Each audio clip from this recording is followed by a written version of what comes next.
May tanong si Antonieta. Ang tanong niya ay ano daw yung inumin na pampainit.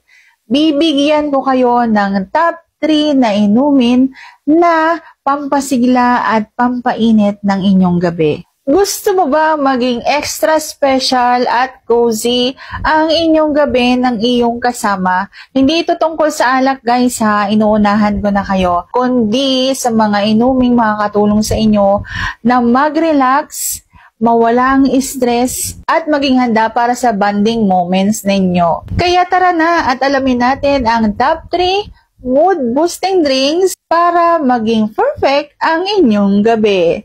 Interesado ka bang malaman kung ano ang sagot? Please keep on watching para bago yan. Kung bago ka pa lang sa akin channel, please consider to like this video and subscribe my channel. Hi everyone, this is Aika. Welcome to my channel.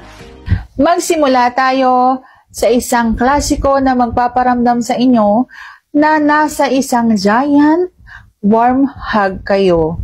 Ito ay ang hot chocolate. Alam nyo ba na ang cocoa ay mayroong BAA? Ito ay ang natural chemical na inilalabas ng ating utak kapag tayo ay in love. Kaya bukod sa pagpapainit ng inyong katawan, nakakatulong din ito para maging maganda ang inyong mood at nag-aalis din ito ng tensyon. Wala nang stress, puro pagmamahalan na lang. Gusto nyo ba yon yung mga ganong eksena? Pero may pro tip ako para dyan. Gumawa ng isang spice hot choco, dagdagan ng isang pinch ng cinnamon at isang kurot ng cayenne pepper. Ang cinnamon ay maganda sa katawan, nakakapagpaboost ito ng circulation ng ating katawan. At ang isang kurot ng cayenne ay magbibigay ng internal warm. Basta hindi masyadong matamis para hindi kayo antukin. Kailangan natin maging alerto, 'di ba? Sunod naman ay para ito doon sa mga stress pa sa araw nila.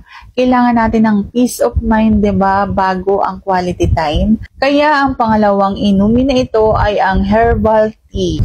Pero hindi basta-bastang tea. I-try ninyo yung chamomile o yung lavender tea. Kilala ang mga ito na tumutulong sa pag-relax ng nervous system para itong natural mild sedative na magpapakalma sa inyo para hindi kayo tinutulog.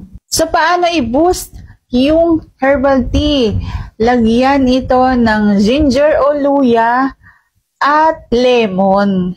Ang luya ay isang kilalang powerful natural stimulant na makakatulong sa ating blood flow para sa ating katawan. Sabi nga, ang circulation ay key para sa anumang physical activity. Bukod pa dito, ang lemon ay nakakatulong para magising ang inyong mga senses. Inumin ng dahan-dahan at i-enjoy mo yung init. Ito yung magiging transition drink mo mula sa work mode papunta sa date mode.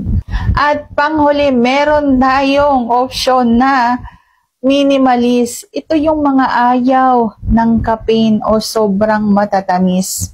Meron tayong simple pero very effective na option. Ito ay ang warm water infusion. Ang simpleng pag-inom mo ng warm water o maligamgam na tubig ay tumutulong sa digestion at pag-relax ng muscle na parehong kailangan bago kayo mag-shift sa chill mode. Ang sekreto para sa maligamgam na tubig na ito para maging mas epektibo sa inyo ay mag-infuse kayo ng mint leaves at cucumber slices o yung pipino. Ang mint leaves ay merong mint tingling effects na nakaka-refresh ng ating mga senses bukod sa ating bibig. Habang ang cucumber ay nakakatulong sa hydration. Tandaan na ang hydrated na katawan ay mas handang mag-relax at mag-enjoy. Ito ang pinaka-safe, pinaka-healthy at pinaka-mabilis na paraan